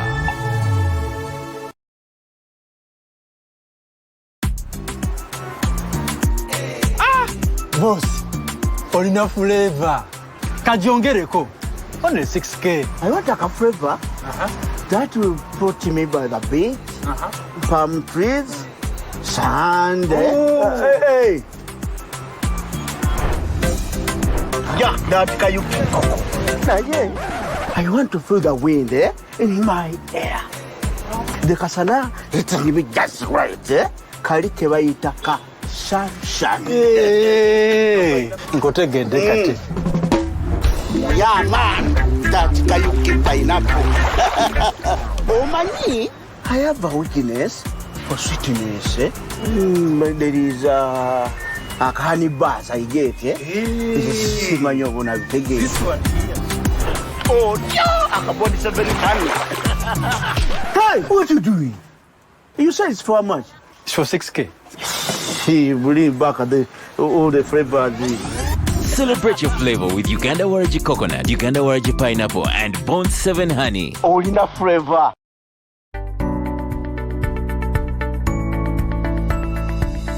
Enoni Baba TV. Obusoga bulayire.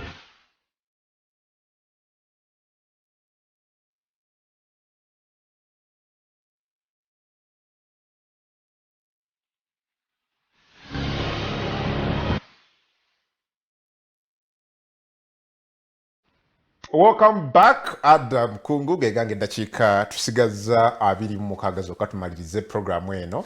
Anja kuwa omukisa maaso awo yogereko naffe.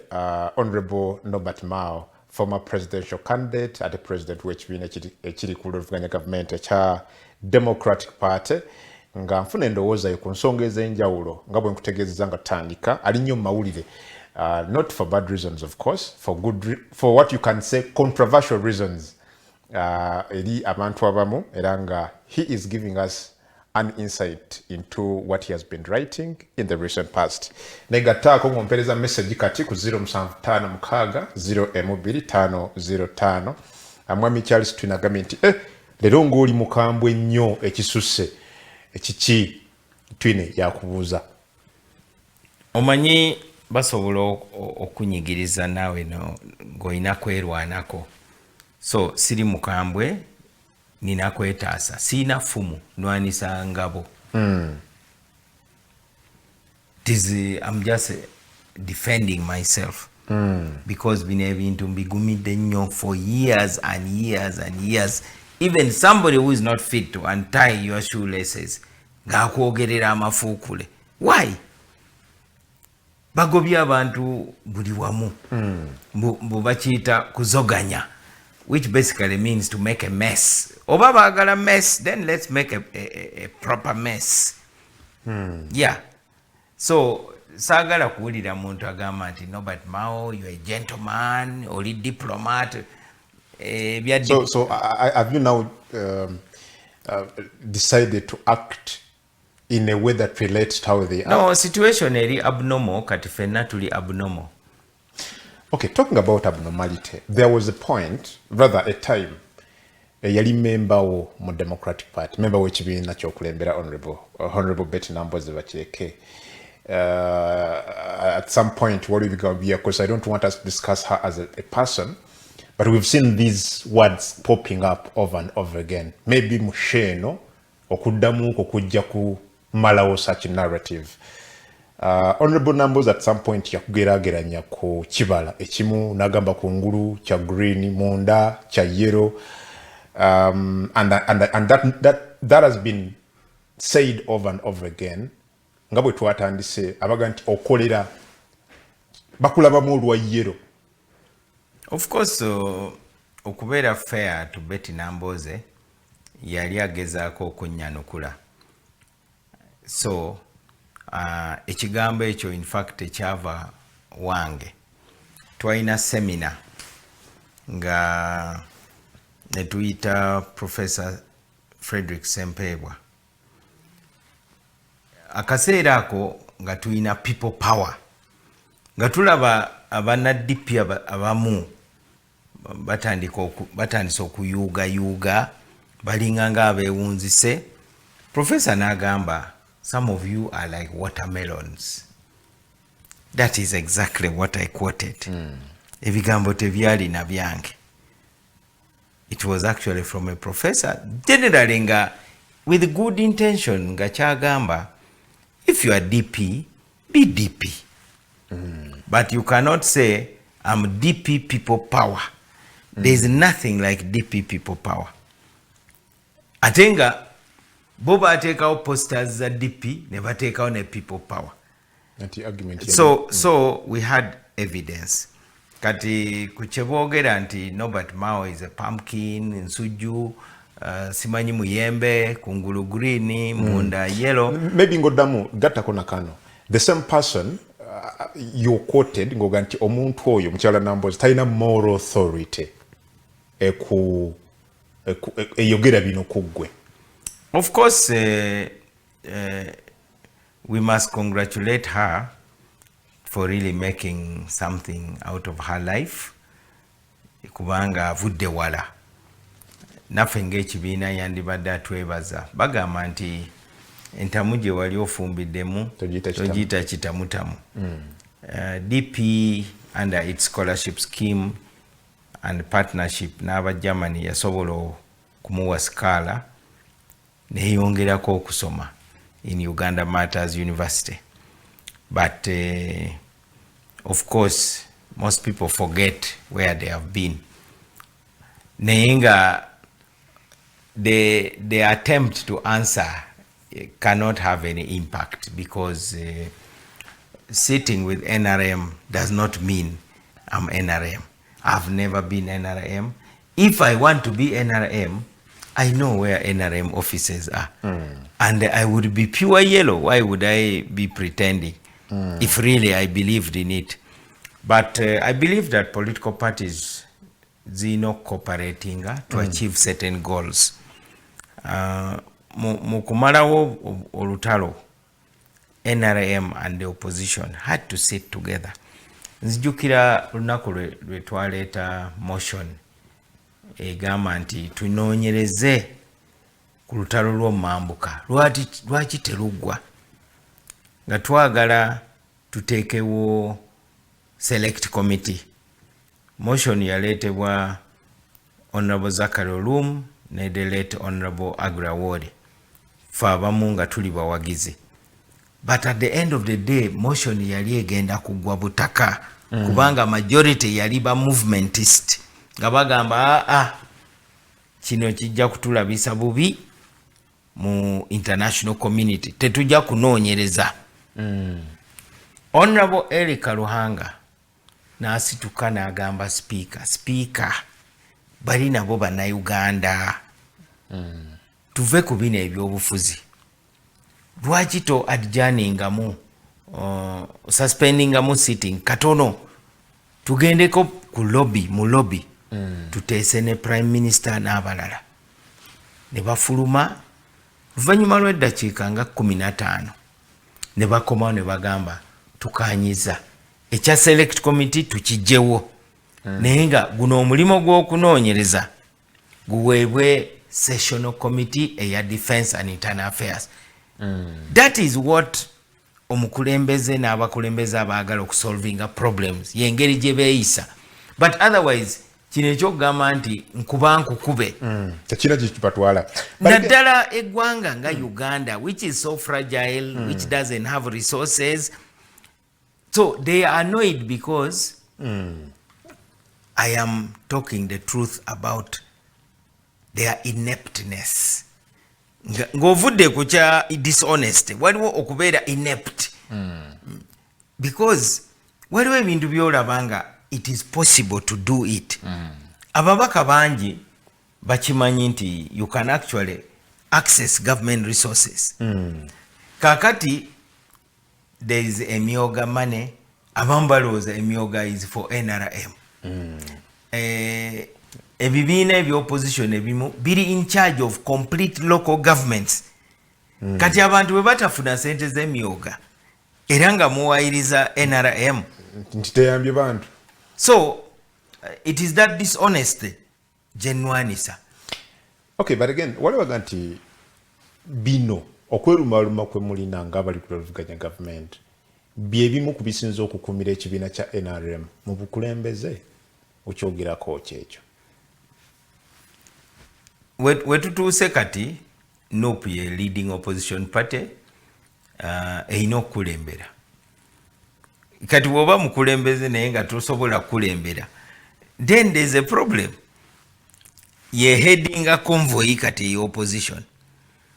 Naye kati yo eringa ng'egamba nti temulina kye mutugamba, you have nothing to tell us, ekkubo tulimanyi. Kati olaba omuserikale yafuna ebisago awenyera n'agamba nti bannange luno olutalo waliwo bye tulina okukyusaamu, ng'ogamba lwaki owenyera tolina kyotugamba. That is the truth, and that is what even Kano Besigye told him. N'agamba nti gw'olowooza ojja genda mu kalulu weesimbewo babale obululu bakulangirire ogende olayizibwe. N'agamba nti mutabani nga weerimbye tekisoboka.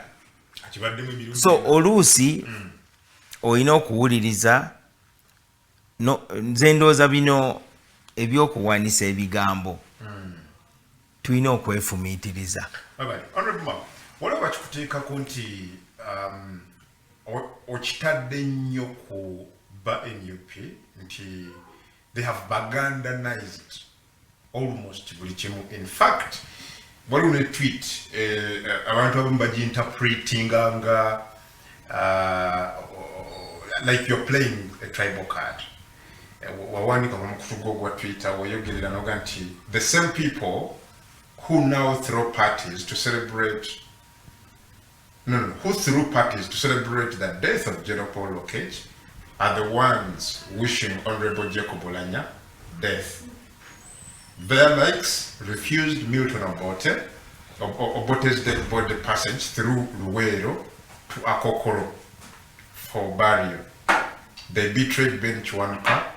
There is no truth in them. Mu Uganda kati osobola okwedefendinga ng'ogamba nti omuntu akuwabula oba ayina kyagambako ensonga ze azisigamya ku ggwanga lye oba ku mawanga. Ekyo tusobola okiyita defense mechanism. Naye nga mu butuufu bo bagamba nti it was not about Olanya. That's what they said. If it was not about Olanya, why were you yelling his name? Banji abatwalidde ebweru. Era ninze motion eva mu NUP as the leading opposition party in parliament ng'esaba government erete list of those who have been treated abroad in the last 10 years and how much it cost. In addition, that information osobola ogifuna from that medical board under the Freedom of Information Act. So okujjako nga muli mu katemba, you cannot say that it was not about Olanya. Musajja watu. First of all, see authorizing an Uganda Airlines. Obo buyinza tabulina. Omuntu authorizing Uganda Airlines ne sente zonna is President Museveni. Kati demonstration erina kubeera ku State House. Kyenvudde ngamba nti lwaki mukuba ekisiikirize ky'omusota n'omusota gwennyini gubatunuulira ne gugamba bannaye bano babadde ki? Lwaki bakuba ekisiikirize kyange? So batiitiizi bazze ku mulwadde atalina na bw'ayogerera bwe bali ku demonstration. Ekyokubiri, lwaki tebademonstratingangako? Bangi batwaliddwa ebweru, abamu bakozesezza na presidential jet, abanene ba ministers, ba MP, ba permanent secretaries, abalamuzi, traditional leaders, all of them. Why now? So naye nga omuntu ayogera ekintu ng'owulira nga kyayogedde kikukwatako onyiiga mangu. Ffe we twogera ku kibiina kya Kabaka yekka. Kabaka yekka ng'ekibiina kyasinga kukosa Baganda. Kabaka yekka teyakosa bantu balala nnyo. So kati awo ogamba nti oba olwanisa Buganda. The real victims of Kabaka yekka were Baganda. Kabaka yekka ideology. Eyo ideology yali yakulemesa Uganda Ben Kiwanuka yali ayagala okuzimba. So nze omuntu wayogera ku bakyoli oba waliwo omukyoli alina kyakoze, nze ndaba nga tekinkwatako. Bulijjo nga mpulira abantu bagamba abakyoli batta abantu Luweero, sibaddamu kubanga nze saaliyo siina musaayi gwa muntu yenna. N'olwekyo mu kwenyonyolako kyenina ogamba nti mukomye kye bayita stigmatization. Omuntu ayazizza omusango atunulibwe ng'omuntu, atunulibwe nga ye, si ggwanga lye. Eyo ye stigmatization gye tulina okukoma. Naye waliwo abali nervous kubanga bapracticinga sectarianism. N'olwekyo wookikoonako kati balina okwekaza mangu.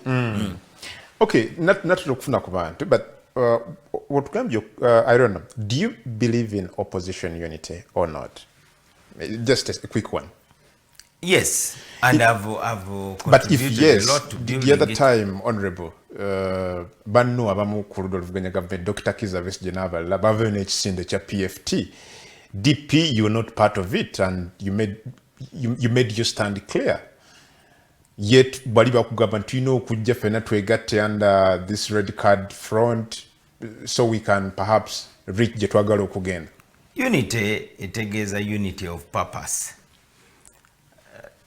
Natuula ne Kano Besigye ku nsonga ya red card. First of all, red card yali idea yaffe nga DP.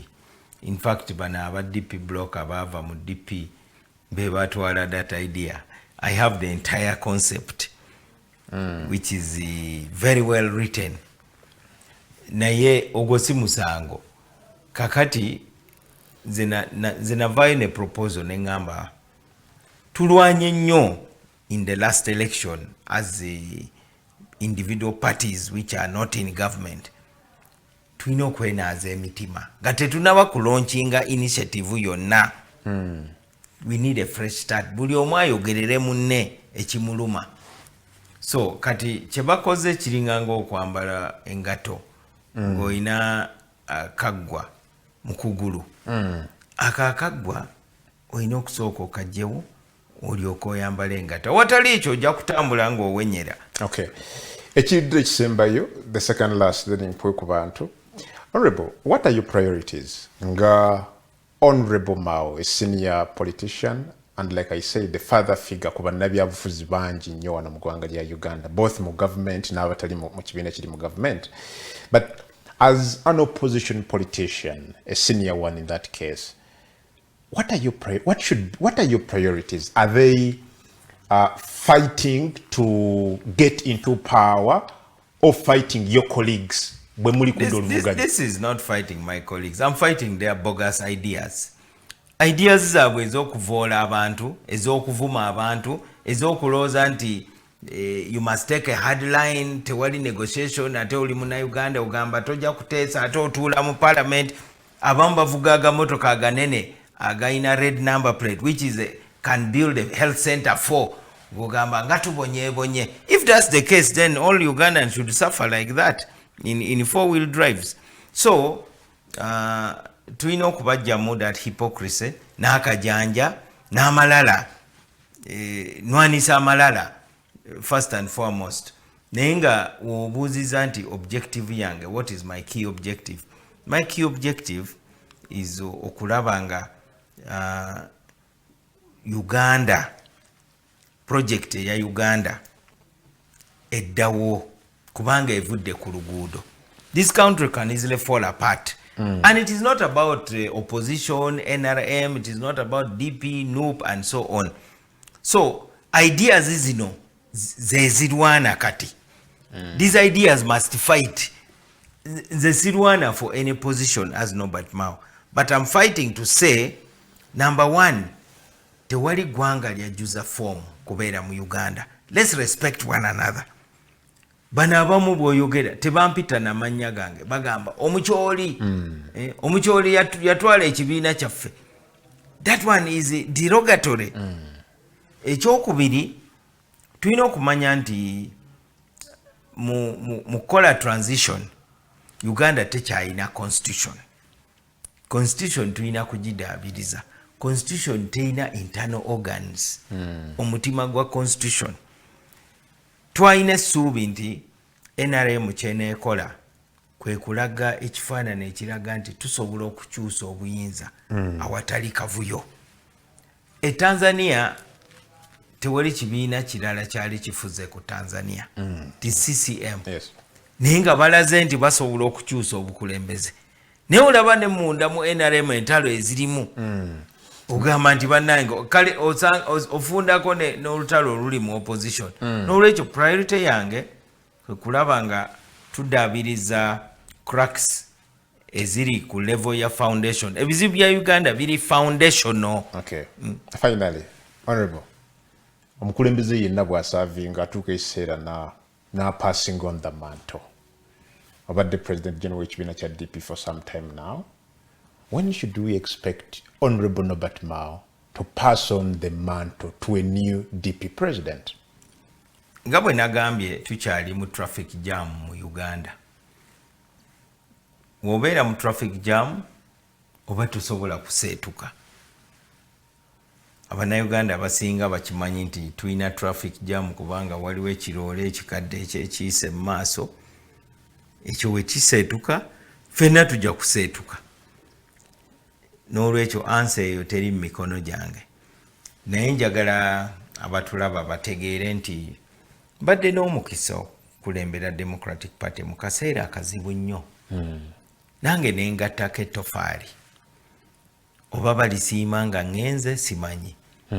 Naye nga tewali mukulembeze ayinza kulemerako. Mu DP tukyusa obukulembeze. Singa tekiriwo, singa siri president wa DP namba 6. Ekyo ekibuuzo ndowooza ojja kukimbuuza nga tugenda mu delegates conference mu 2025. Naye nga embeera eriwo eraga nti tusobodde okusikiriza abavubuka ab'obuvunaanyizibwa. Naye nga obukulembeze obulaba nti waliwo be tusobola okukwasa obukulembeze bw'ekibiina. Naye nga mu DP tukkiriza mu teamwork. Nkoyanza producer abantu bawe amasimu nja kufuna essimu 2 zokka olwakadde bogereko ne Honorable Mao naye nga sinaba mwami Kagenyiruka agambye akwagala nnyo era akutumidde musajja Vaikik County side ya Bugwere eyo agambye kwali Honorable Moses Grace Balieko akwali ku TV mukwano gwange muto wange neighbor wange ku Wilson Avenue.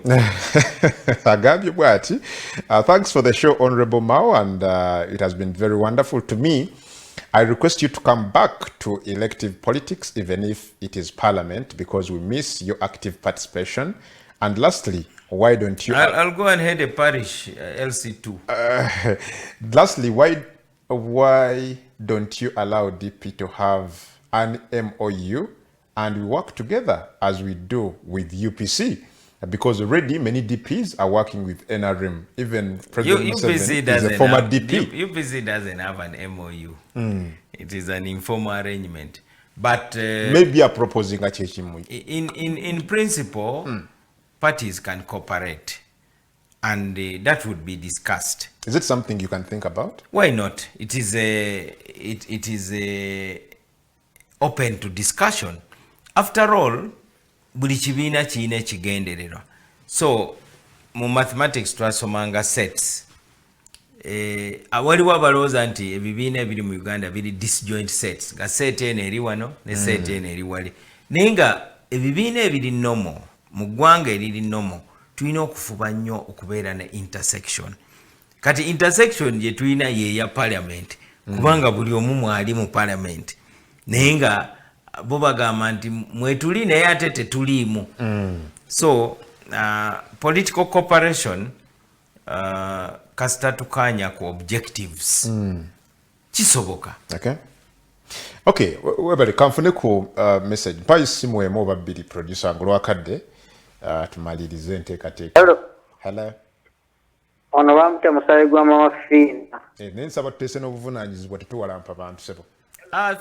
Tetuwalampa muntu omwami omwagala nnyo mukwano gwange nnyo. Okay. So naye byayogedde byonna bituufu oyo mukulu Norbert Mao. Tetuwa movement naye omwagala nnyo oyo omusajja. Kale webale nnyo muganda wange. Kale mukamange. Naye abalala bw'okuba essimu nsaba oyite mu bufunze towalampa muntu programu weeri kuzimba nakugatta tofaali ku ggwanga. Mu byobufuzi mulimu okuwalampa. Naye amawulire teganzikiriza kuwalampa bantu. Hello. Ffe tetutya bidduduma. Hello. Hello. Oli ku Baba TV. Okay. Esebo kakati. Hello. Anti oleseko TV kyekizibu kyo. Bw'okuba essimu kendeza ku TV oba giggyeko owulirire mu ssimu ojja kuba otufuna bulungi. Hala Baba TV. Esebo. Namanya yeze kasa Dennis. Yes, Mwami Dennis. Ndiku yeze mbuza. Esebo. Omusama bagambye ng'agamba ati aliredde okukola gundi okuteesaganya nga waliwo abakwasaganya wabanga mutuufu ng'amanyire nti mutuufu kuba kyagala nti omuntu aveeyo abakwasaganye. Okay. Kale, webale. Kafuna asembayo olwakadde. Hello? Sebo banyavu. Nebale kotya. Amannya ago ne gy'osinzidde sebo. Amanya mpite bangu yesize. Yenyongera ku ddoboozi nkuwulire bulungi. Amanya mpite bangu yesize. Yes. Tembuuza mwami maawe. Hello? Sebo tukuwulira, tesa tuwulire. Okay, ASP Charles Twine ayogera polisi ya Uganda. Message yegamba bweti. Staying silent is like a slow-growing cancer to a soul and a trait of a true coward. There is nothing intelligent about not standing up for yourself, much as you may not win every battle. However, everyone will at least know what you stand for. To be passive is to let others decide for you. Ugandans should know without prejudice that Honorable Mao is a true ambassador of peace, and he vividly did this by joining other actors that engaged Joseph Kony to end the senseless war in the north when some cynicals in Kampala were shamelessly saying that Kony doesn't exist. He is such an indomitable leader who has withstood the storm, however violent it has been. As an independent thinker, I truly cherish and admire his tenacity and frugality, and we implore him to keep rolling without tiring. ASP Charles Twine ayogera polisi ya Uganda evunanyizibwa kunoonyereza ku buzzi bw'emisango. Sembayo sebo banyabo.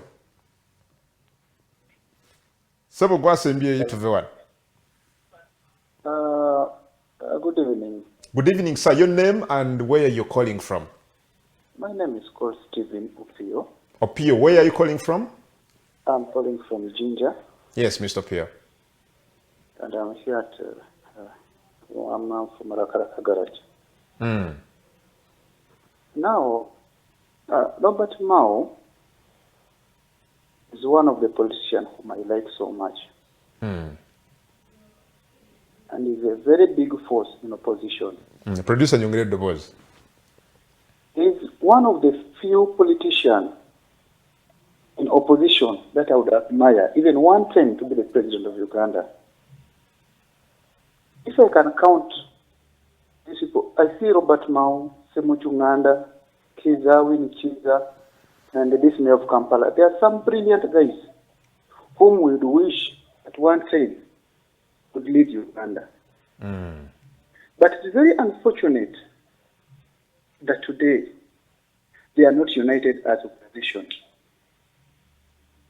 Robert Mao is talking of people who are insulting them, or people who are insulting, who doesn't take their ideas and abuse them on social media. People on social media cannot be measured on international level. Social media has all kinds of people. Tuinava Lalu, tuinava Cyril, tuinava Gezi, tuinava Soma, tuinava Tasoma. These smartphones are with everyone. Some smartphones are in wrong hands. But we should not take our nation for granted. We should not measure our nation on social media, whatever. Robert Mao, I would love to play with him, at least to try and find a solution. Because this organization in opposition is a success to the government. What we people down here are suffering from, a lot, and we are going through a lot of pain. We want to see these people talking about the issues which are affecting us. Okay. I agree with Robert Mao in some points of the opposition leader we have today. For sure, even me on my side, I don't see a strong opposition leader. Okay, thank you, my brother. brother. I don't see opposition. Okay, thank you. In the country. Thank you. Well, Opio But from Ginger, what if- I think what if- what if- what if- what- have run what- short of time. Producer tukome awo. Sasira mugana ngo pia kadde katuweddeko atulina okubeera nga tuva wano. Well, Honorable Mao, abantu bangi naye akadde kaweddeyo.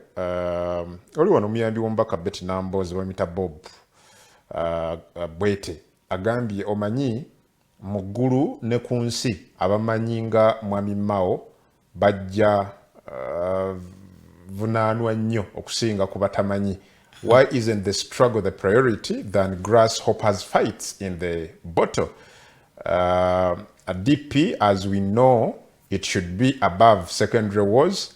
There is a reason why he was named Mao.